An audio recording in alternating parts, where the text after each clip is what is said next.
We're live on YouTube. Again, hello everybody. This is Carl Bauer with WhatDrivesYou.com. I'll get some technical difficulties here.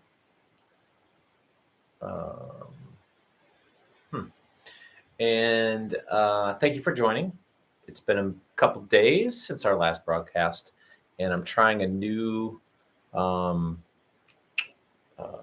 broadcast area, new background, actually a real background. I have to clean up some of this stuff back here, but those are real bookcases. I've actually read some of those books, and we might have to move our lighting around a little bit. We'll check on that for next time. But big night tonight. You probably know the outcome of the Super Bowl already, so I won't spoil it for anyone who recorded it, who maybe didn't watch it. But it was kind of a one-sided, and looks like the other team came back a little bit. But what happened in 1966 that would connect tonight with our broadcast, the Super Bowl, and these things? Well, a couple things, and I've got a long list that I will share with you. But kind of the topic, because this is, I guess, my journey in this adventure called life, is what the main topic that I wanted to talk to you about tonight. And I was going to do a little testing here on inviting some folks in live, but we'll save that for next time. And tonight, why does the Super Bowl even connect to what we're talking about here tonight? Well, my adventure began in 1966. Yes, I was born in 1966, along with an amazing list of other people who I think you're going to be shocked. I was shocked when I was doing some research today. But the first Super Bowl was launched January of 1967, which was really for the 1966 season. So I was born in September. They had a couple months left of the season.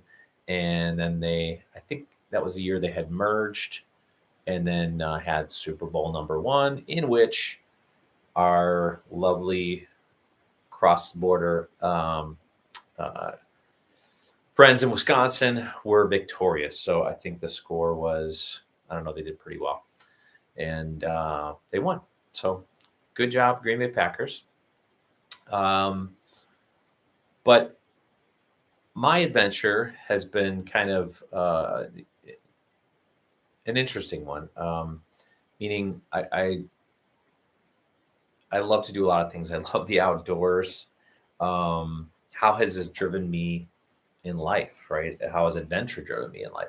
Well, I've met so many amazing people through adventures, through spontaneous things, through travel, kind of pushing the unknown, pushing through the fear, pushing through the doubt, pushing through the concern, the worry, with having some faith that I would come out on the other side, right? So that's how the start of kind of how adventure has driven me. If you talk to my aunt Grace, who maybe someday we'll meet her and have her on. She's a very smart lady. She's a PhD, Dean of Nursing. She tells me the story almost every time I see her, especially in a group setting, that she was the first person to hold me because my mother allowed her to be in the hospital when I was born. And she said I came out blue or purple because I had the umbilical cord wrapped around my neck. So I was basically, these are her words, not mine, to be over dramatic, that I was dead. And I was shaken and smacked and whatever else they do to bring me back, to get me crying, to get me awake and alive. So my adventure started right there, right? Momentarily, I was not with it and came to that September 8th day in 1966.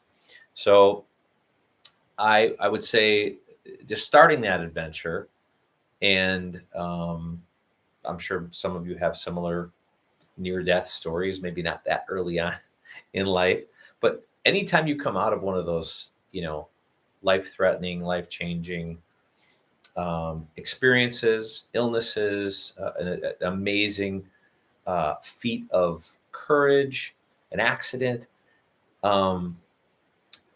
surviving those things and coming through those adventures, I think just makes us stronger, and maybe even more adventurous. I've, for me, um, I love not so much anymore heights, but cliff jumping, bungee jumping, free diving, running a marathon on no training, things of that nature where I'm just like, let's test what my body can do. Now at age 58, my testing's a little less than optimal, let's say. But even this year, just as I've shared in some of my earlier videos on YouTube, this adventure on YouTube, pushing myself every morning to get up, get my hinder off the couch, out of bed, and get on the treadmill, right? Just those small little victories, moving, getting moving, keeping moving. Maybe that's just a small adventure. Maybe traveling around the world. Maybe trying a new language, a new instrument, a new musical skill. Learning, getting involved in the theater. Any of those adventures, especially in nature, outside of things, they are just things that you'll remember for the rest of your life. Those experiences, it's funny because on YouTube we can watch a lot of people have their adventures and their experiences. Hopefully, those people's experiences and challenges and adventures will inspire you or me to go out and do our own.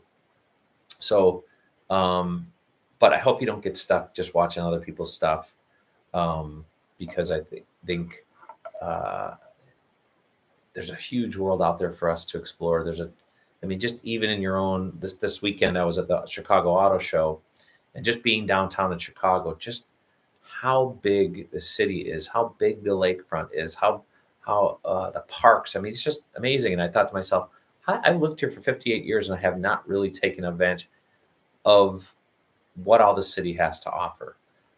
If you live in New York or LA or any big city for that matter, take advantage of those things that people come to your city and your town to do while you live there, right? Those are adventures that are just rewarding,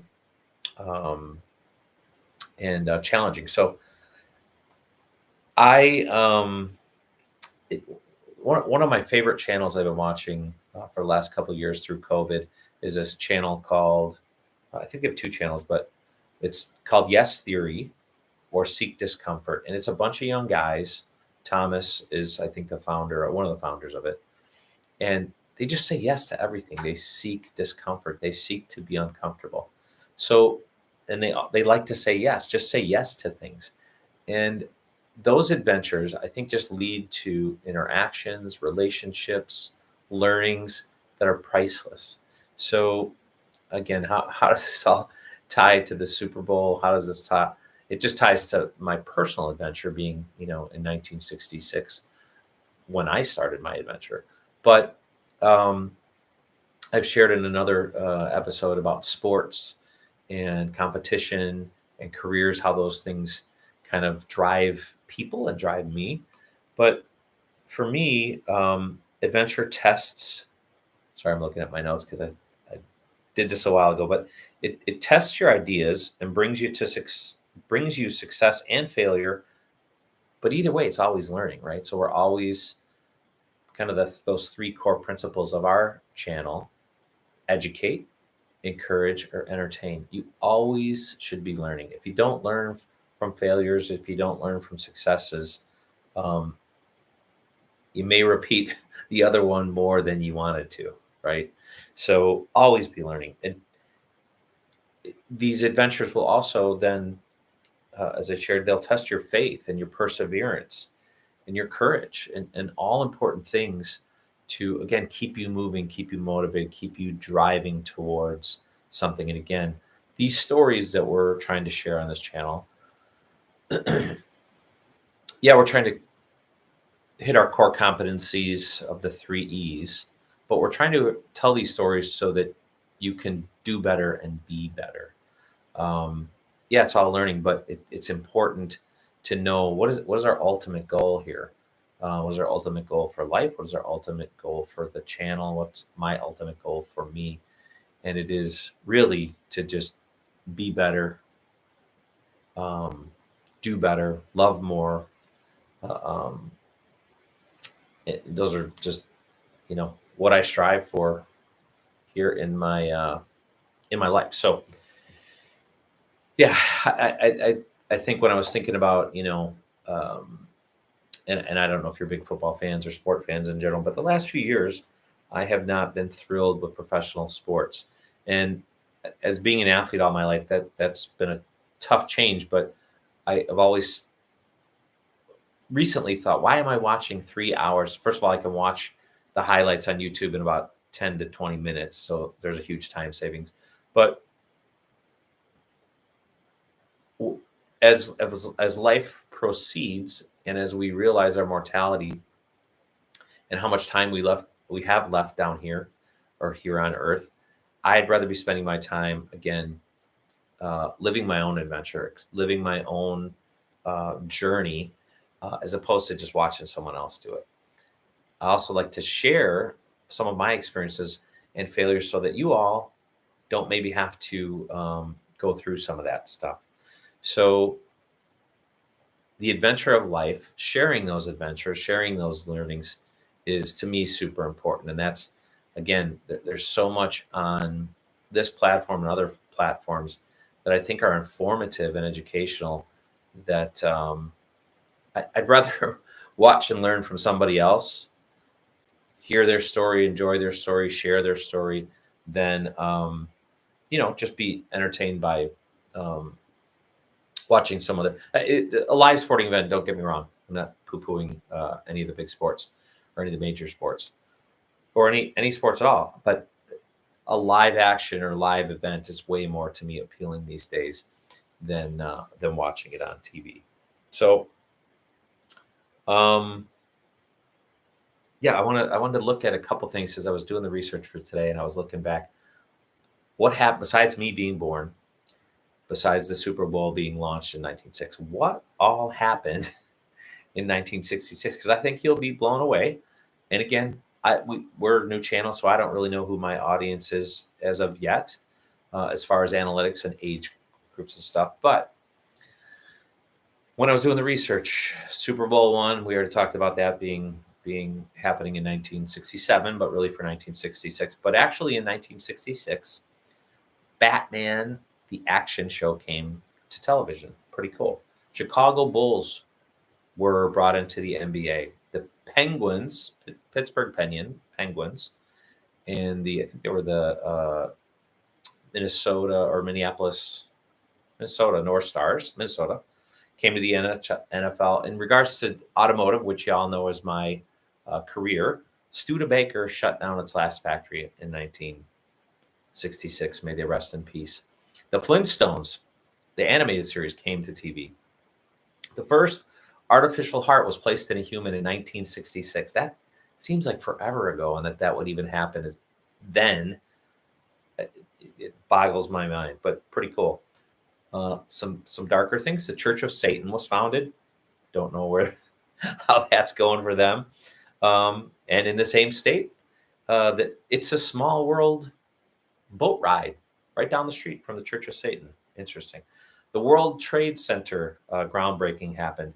The Beatles' last concert. I mean, think about the Beatles and how popular they still are. That was their last live concert altogether. Star Trek, for you Trekkies out there, you science fiction people, first Star Trek episode, 1966. Back to the car people, the Chevy Camaro was introduced in 1966. The Black Panther Party was started in 1966.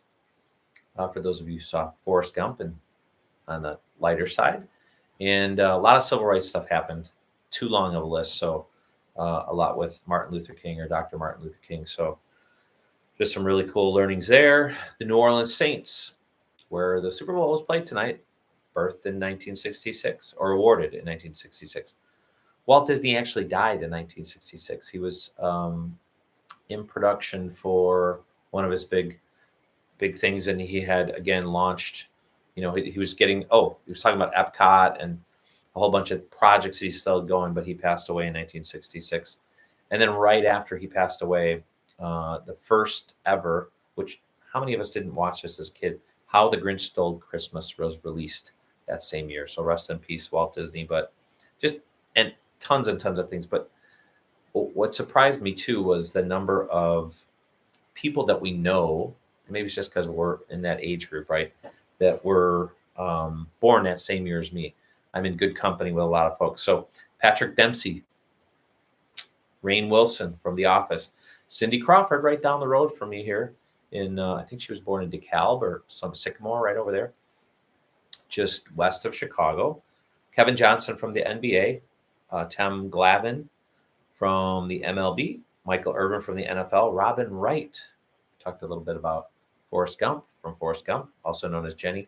Brian Koppelman. If you guys don't know who Brian Koppelman is, he and his writing partner wrote a little movie called Rounders about underground poker clubs in New York.